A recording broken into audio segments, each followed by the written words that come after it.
We had 43G out there today. 42. Wow. That's the biggest one ever since I've been here, right? And you can't say enough. The community coming out and supporting these guys, and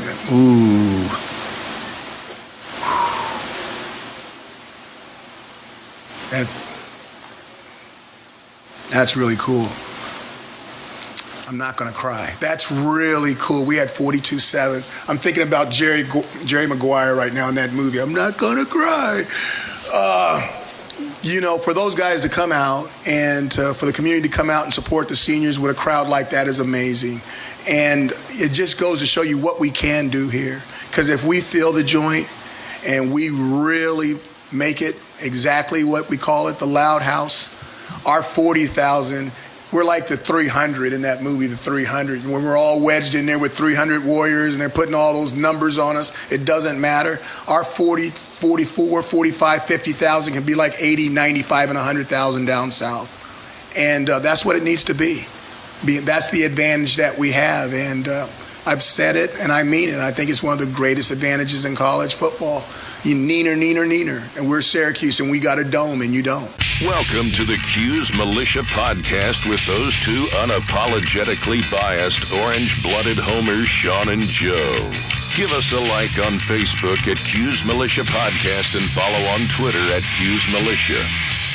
All right, what's up, Cuse Nation? Thanks for tuning in to the Cuse Militia Podcast with Sean and Joe. If you like it, of course, as always, please share it and hit that subscribe button. That would be awesome. Tonight, we're going to give you your Syracuse football post-game against Louisville and your Syracuse basketball post-game against Morehead State.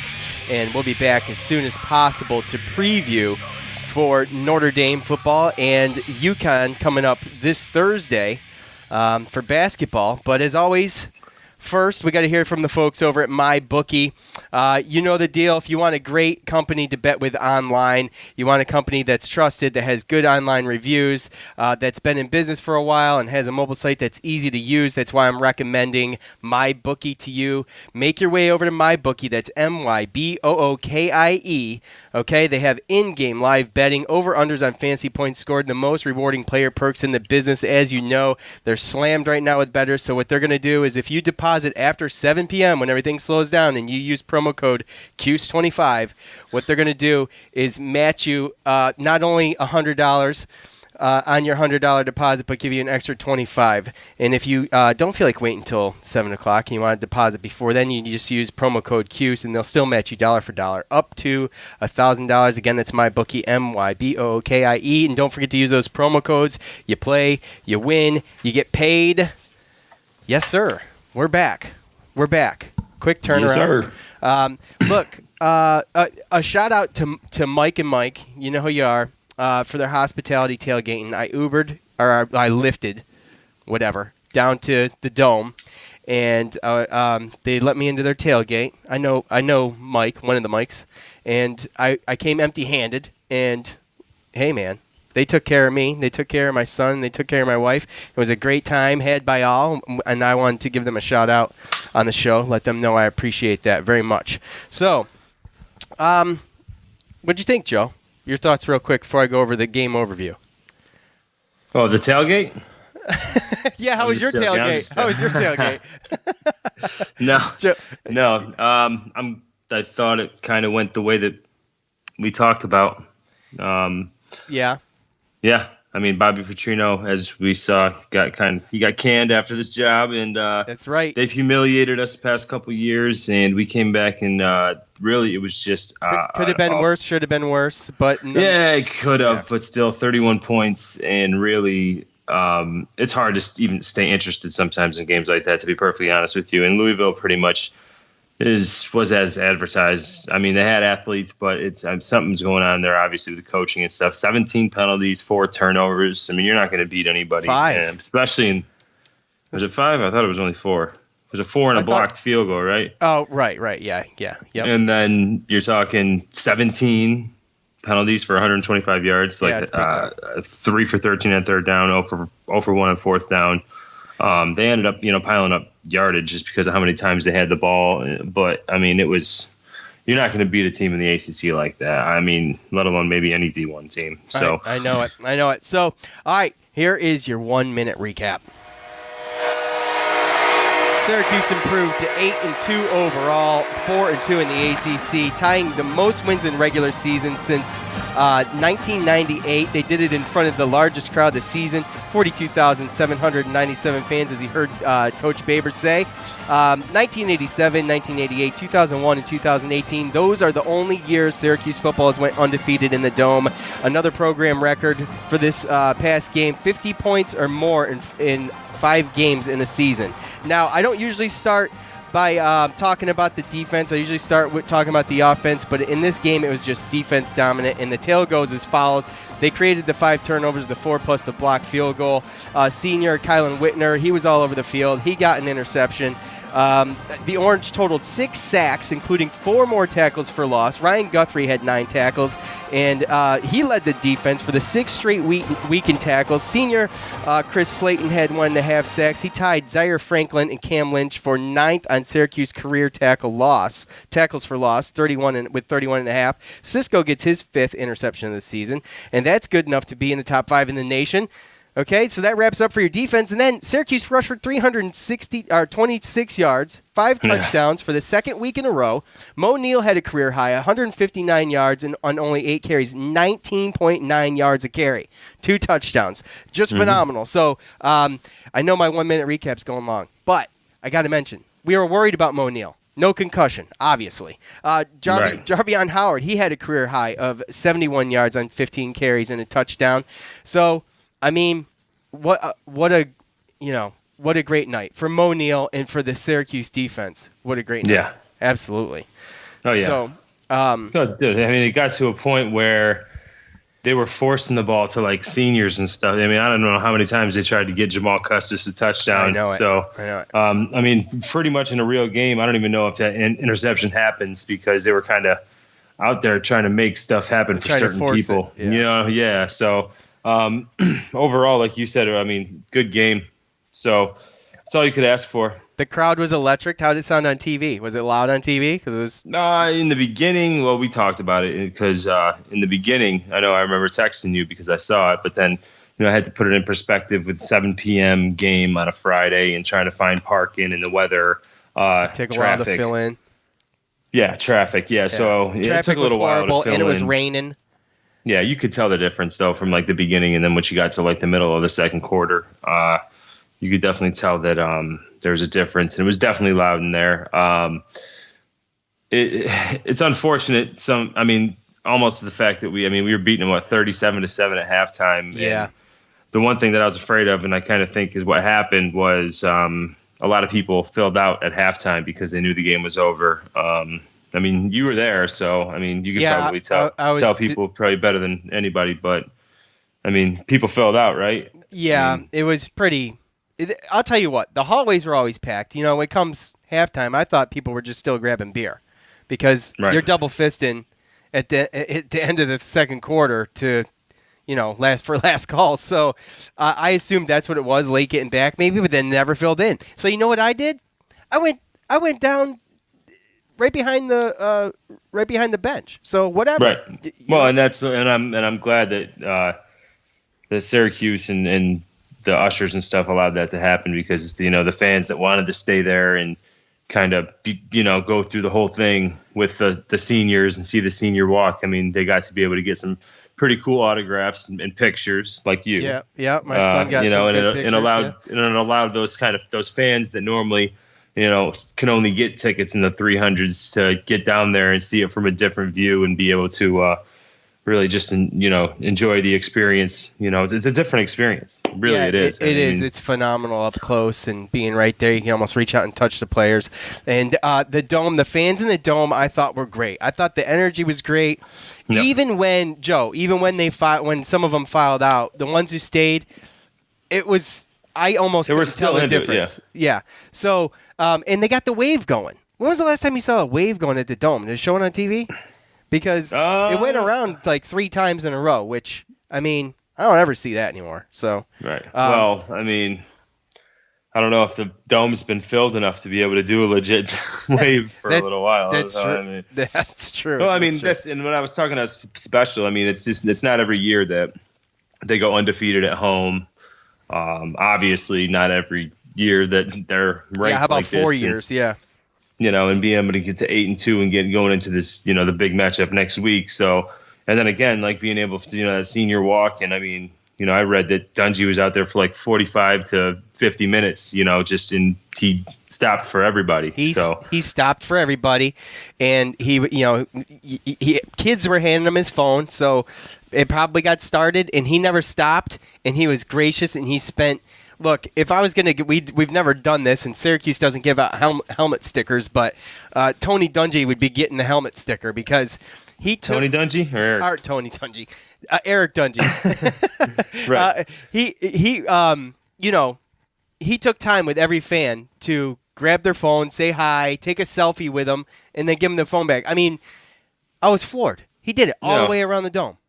Well, you got to look. I mean, just overall, all around. I mean, from the time he came in as a freshman, the fans loved him, but he got hurt, and he's always came back from the injuries, and he's always risked everything for the team and to try to win, and just his competitive nature and stuff. I mean, just watching that alone, being part of that through the games that we've seen, the Virginia Tech, Clemson, Miami last year, Florida State through a broken foot, everything that's happened this year. And then for him to kind of have another quarterback like DeVito on his heels and coming in and being out some of those games, and him still being gracious and being a good teammate. And then, coming back from that and then leading this. I mean, just the whole story, man. And then the fact that he's got a lot of records. He's going to be in the Syracuse record book for a little while. And, it's a quarterback that we're going to remember. You know what I mean? Oh, yeah. And I mean, if you really think about it and you go back to when I was in high school and McNabb and the way McNabb played, and I think they crushed Miami on senior night that year, 1998, right? Gosh, I don't remember who it was now, but they crushed somebody. So I think it was Miami. Okay, I can't remember, but it was like that same type of old school feel almost with the wave and the dome packed, and it was just like 20 years in the making. And Eric Dungy has put in everything. He has given everything for the fans and for this program. And between him and Dino Babers, they've brought it back to life. And. Yeah. And I don't know if anybody's ever, since I've been alive, fought for every inch the way we've got to watch Eric Dungy fight. Yeah. And it's been amazing. And when he was being called by everybody and their mother, including us, unfortunately, to be benched after Tommy DeVito came in the UNC game, he shut us all up in about 5 minutes. Right? In the next game. He shut us up. One quarter. Yeah. 1 quarter. So, I mean, we are going to miss I'm not going to speak for everybody. I'm going to miss Eric Dungy. And I look forward to these. We got at least 3 games left. And well, I mean, you see what they you see like the recruits that came to there's a lot of recruits there and stuff like that. We'll see what happens with them, and if the atmosphere and the winning and everything will help with that. But overall, I mean, dude, you're looking at.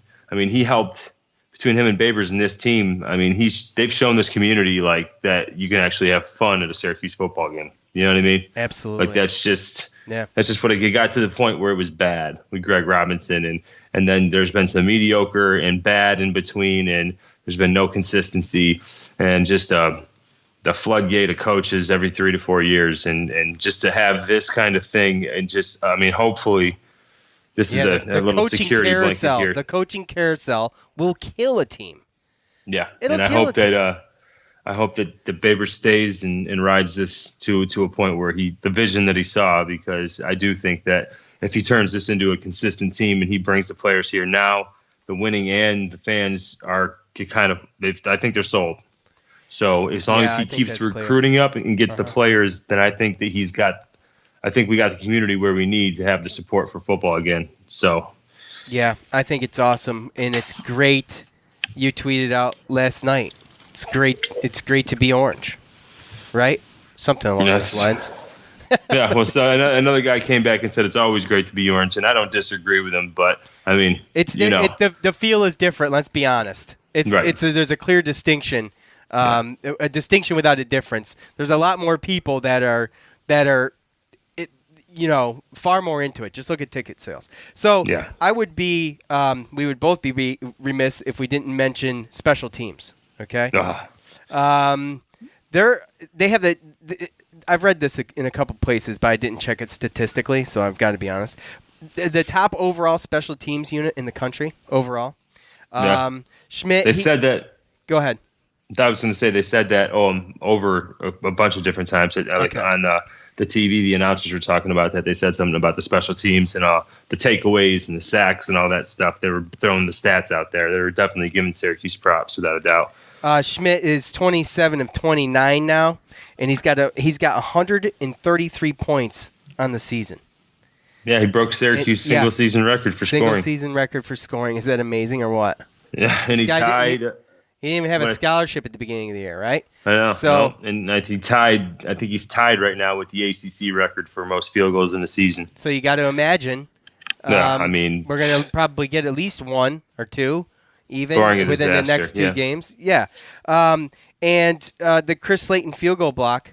I mean, it's senior night, and you got Chris Slayton blocking a field goal. I mean, that's awesome. It hasn't happened all year. picking it up. And then Cordy picking it up, and he almost ran it in.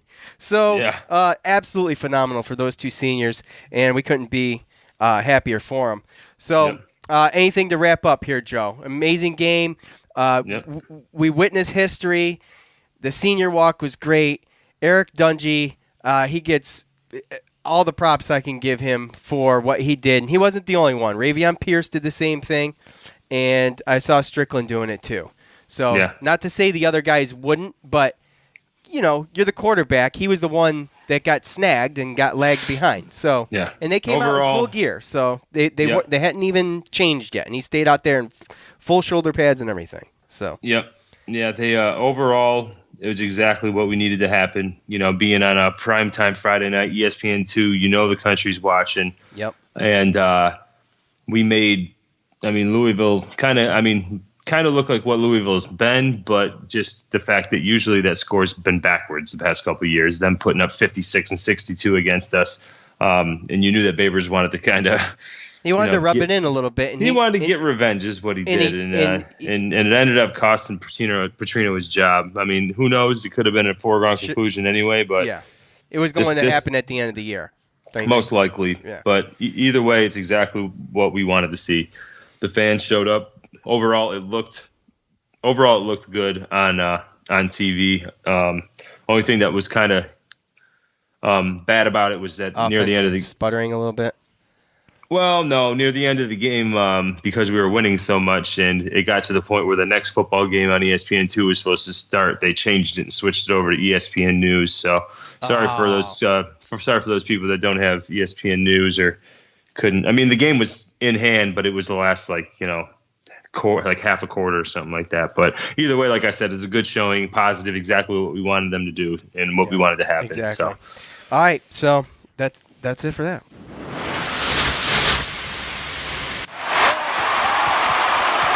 It's time to hear from you, the loudmouths from the Loud House, the best damn college sports fans in the nation. All right, what's up? You know the deal. Go to Facebook, Twitter, at Cuse Militia on Facebook and Twitter. And we always propose a question at the end of the games. We're still doing football right now. If I was to do football and basketball, I just would be overwhelmed. So we're just going to continue with football for right now and wait for basketball to get rolling here a little bit more. Fan feedback is brought to you by JP Mulligan's. Normally, on Saturday, JP's would open at 4. Well, they're going to open at 2 o'clock. And that way you can get in there. You can watch Syracuse Notre Dame. They're going to open a couple hours early for you, and they got a special on top of everything else. $1 off Labatt bottles. You can't beat that. Let me tell you what, you can't beat that bottles. Okay, because it's great beer. Yeah, absolutely. And they've still got their normal week special, Monday through Friday. Happy hours 4 to 6. They got the wings. You know the deal. You go there for games. You hang out with Cuse fans. Get some wings. Grab some beers in a great place. You can pick up some of our stickers there. And there may be a couple extra little things there. I sent them some stuff. And you can go there, grab it, ask for it. Say, hey, Sean and Joe sent me here. I'm going to get some wings and a beer if you give me a couple of those stickers. And ask for Nick. He'll hook you up. Right, Joe? So, all right, here, let's do this. Let's do the review first, okay? Go to iTunes, give us a 5-star rating and a written review. You know the deal. We're just talking about the stickers and stuff like that. So I'll put together a little Cuse crate for you. It comes in an envelope. I'll send it right to your house. You give us 5 stars and give us a written review if I read it on the show. You email us at cusemilitia@gmail.com and give me your address, and I'll send that sucker out as soon as possible. Anthony says, the voice of Syracuse fans. That's pretty awesome, right, Joe? The voice of Syracuse fans. 5 stars. Joe and Sean do a fabulous job at breaking down every single football and basketball game on the schedule. But we do it on schedule, too, though, just for the record. My Syracuse Athletics Bible on audio. Keep up the good work, boys. Anthony, email me at cusemilitia@gmail.com and give me your address, and I'll send you some stuff. And anybody else wants to get on that, they can. So, that's pretty easy. Yeah, it's easy. It takes you 2 seconds to get free stuff. I mean, what the heck? All right, here we go.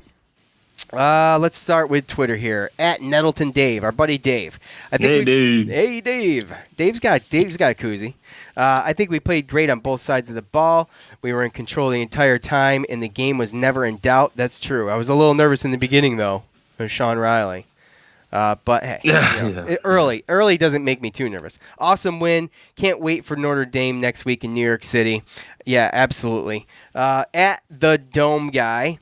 It had everything a Syracuse fan could want. Long runs, long passes, long pass plays, interceptions, a blocked field goal, great defense. Yeah, absolutely. What was that?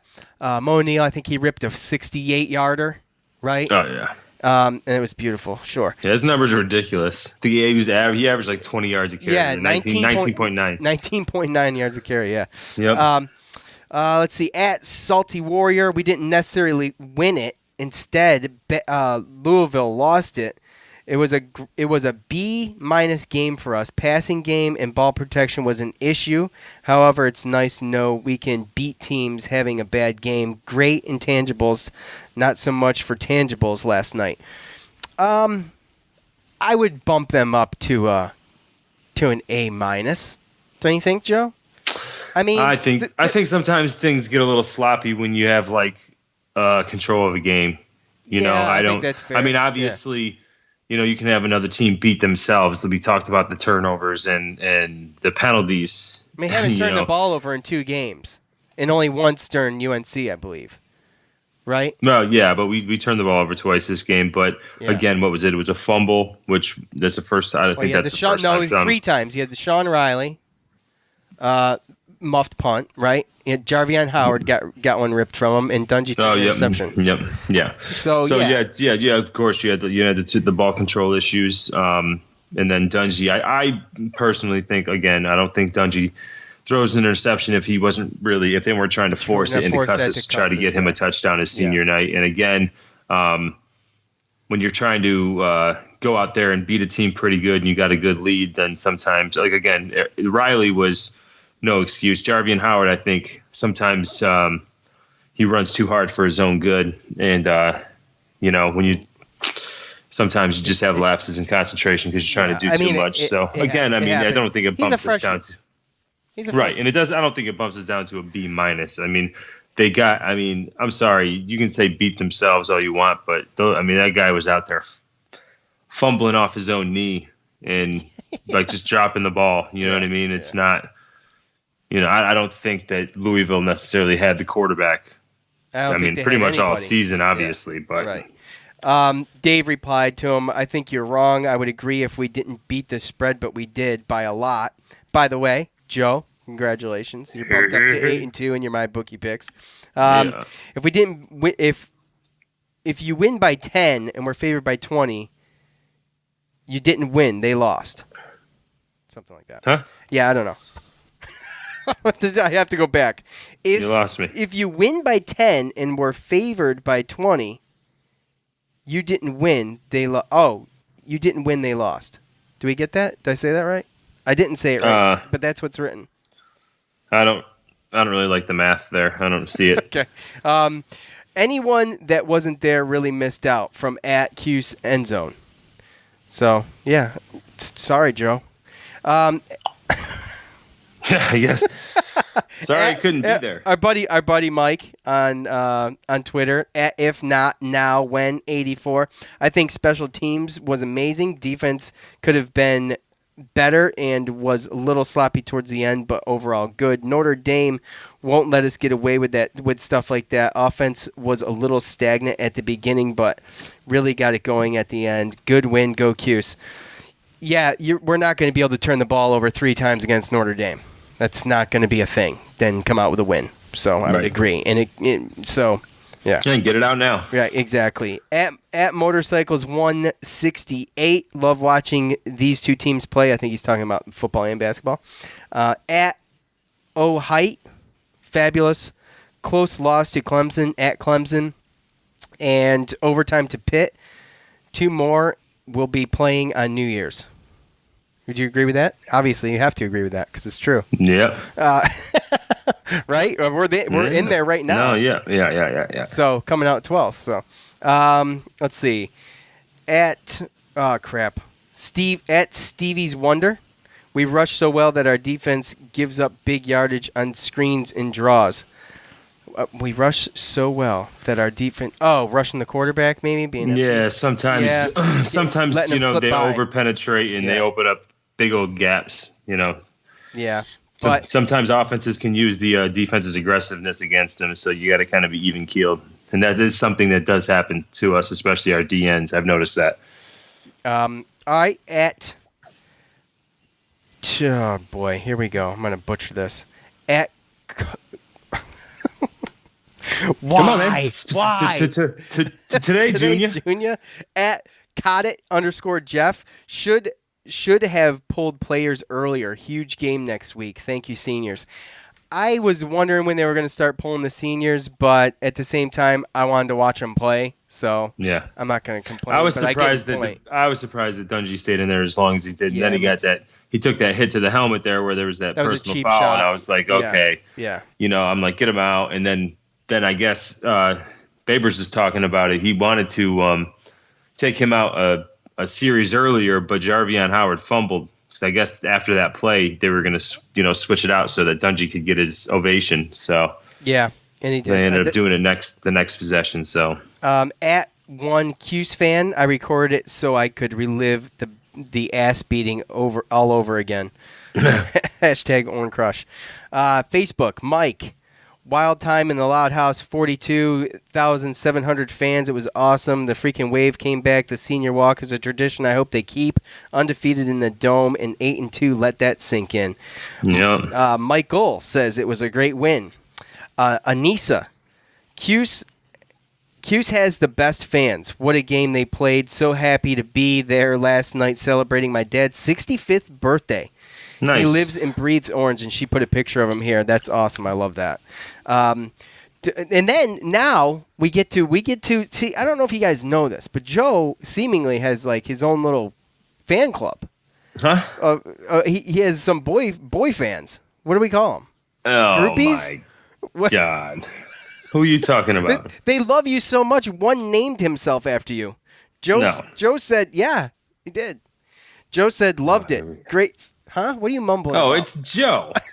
Oh, yeah, my. He named himself after you. He loves you so much. Loved it. Great send-off for the seniors. Glad it didn't become a trap game. Just wish Ted and I could have gotten to watch it with the internet sensation and legend Joe Georgievich again. Oh, my God. I mean, you get used to the finer things in life with someone like that sitting next to you, but you take the good with the bad, right? Oh, it's so cute. I can't believe he took your name too. And then Ted replied, and he said, honestly, watching Syracuse isn't the same without Joe Georgievich. I don't know if I'll overcome it. Okay. Oh, I mean, I don't have a fan club. I'm a little jealous, actually. Jeez. But it's my girlfriend's brother. But it's men, though. So I mean. It's my girlfriend's brother. I mean, I don't know. Sure it is. Okay. Kevin. Okay. Kevin says, "Great game, Cuse. It's only the 4th time in history we went undefeated in the Dome. Yeah, absolutely awesome." Nice. George says, "Super effing awesome." George, watch the language on the Facebook page, buddy. I'm kidding. You can say whatever you want. I don't care. Well, not anything. Yeah. We don't tolerate any divisiveness. Yeah, easy. Itchell Davis should have put another 20 on them for the last 2 years. In other words, yeah, put the pedal to the metal and not give up because of how they treated us. I agree. Anthony, without mistakes, they could have. Yeah, they could have. And they sputtered in the red zone a couple times too, so especially in the beginning. Anthony, a more brutal beatdown couldn't have happened to a more deserving team with a scumbag head coach. Wow, ooh. Anthony. Well, Anthony got his wish this weekend, right? Yeah, I guess he did. So that's it. That's it for the fan feedback.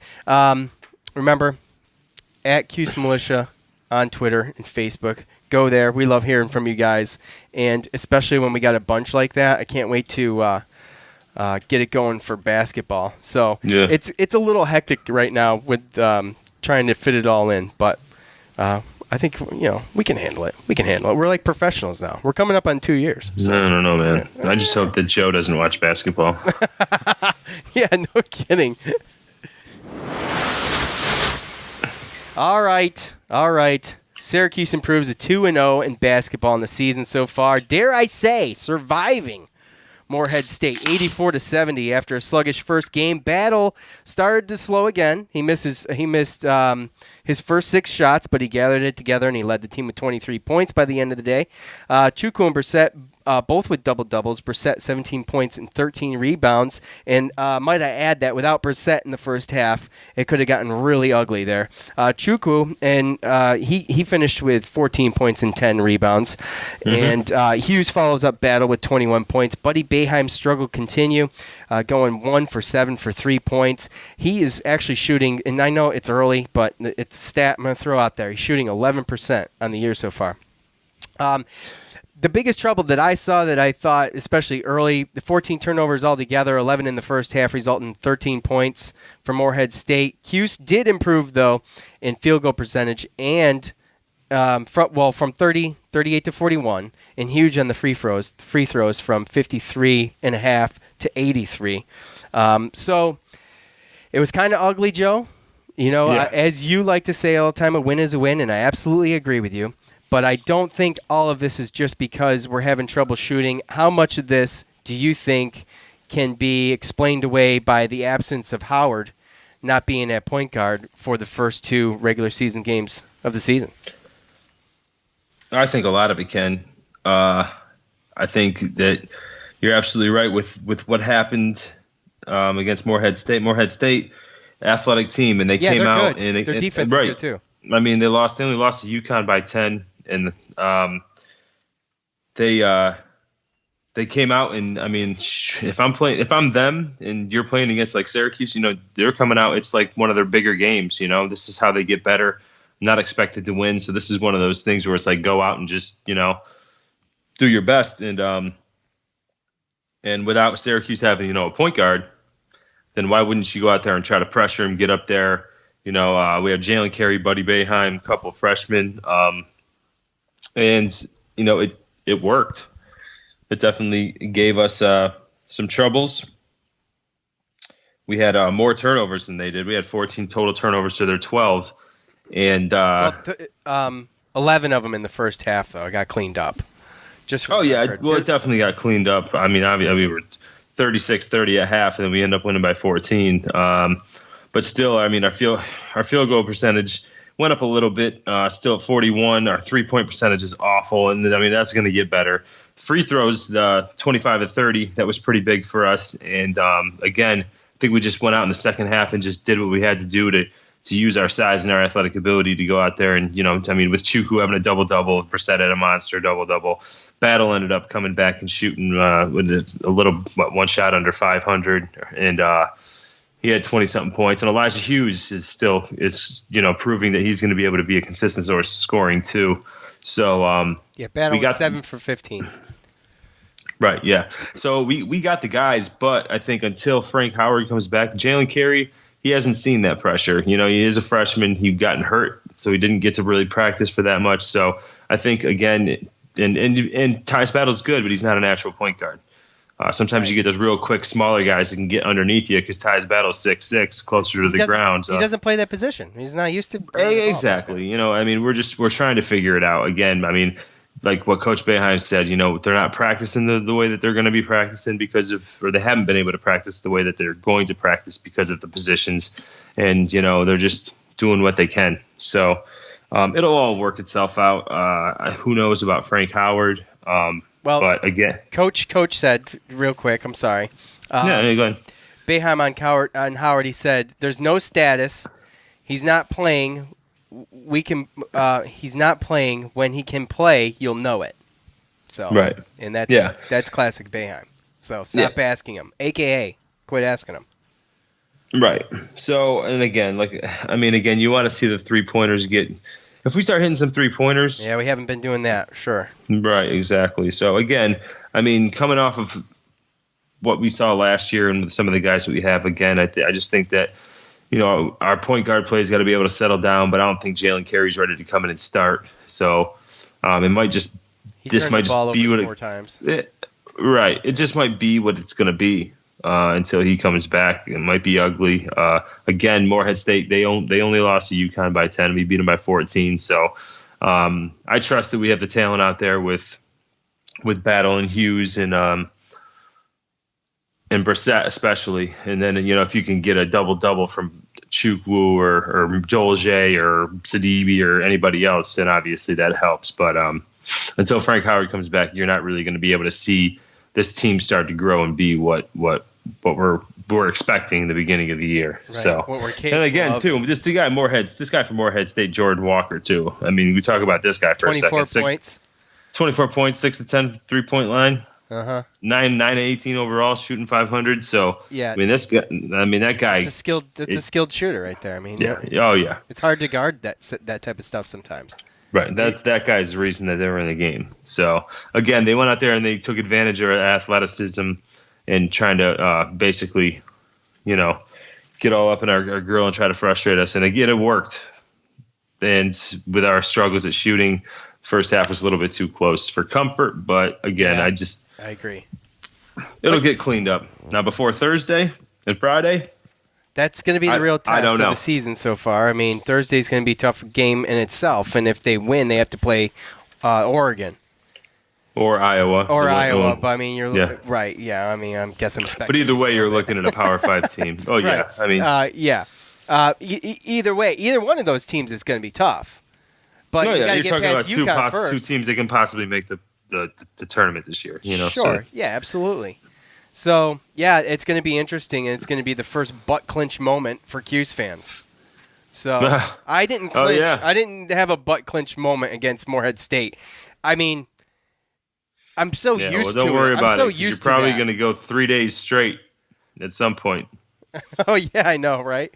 Thursday, Friday, Saturday. You'll probably have a moment in every day. Yeah, if they can make it that far, which would be phenomenal. And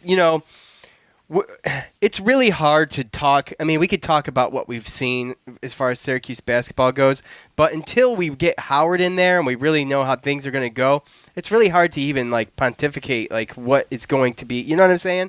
Pontificate. You like that? Right. You like you're that? Breaking it. Okay, Stephen A. Using all these fancy words. You like that? You like that? You like that? Are you trying to confuse me? Because it worked. I don't think I had to go for the home run like pontificate. Wasn't ready for that, especially at the end of the podcast. I can't believe it came out of my mouth, to be honest with you. Do you even know what that means? Is that even a word? I don't know. Judges? I don't know. It sounded good, right? It sounded smart until you started making fun of me, and everybody. I wasn't gonna let you. I'm yeah. I was questioning that. Oh my gosh! I'm gonna learn a new word for every episode now. Okay? Yeah, well, and I will make fun of you in every episode. Oh, gosh. All right. Oh, what was I God. saying? Express one's opinion in a way considered annoyingly pompous and dogmatic. There you go. Oh, you looked it up? There you go. Wow.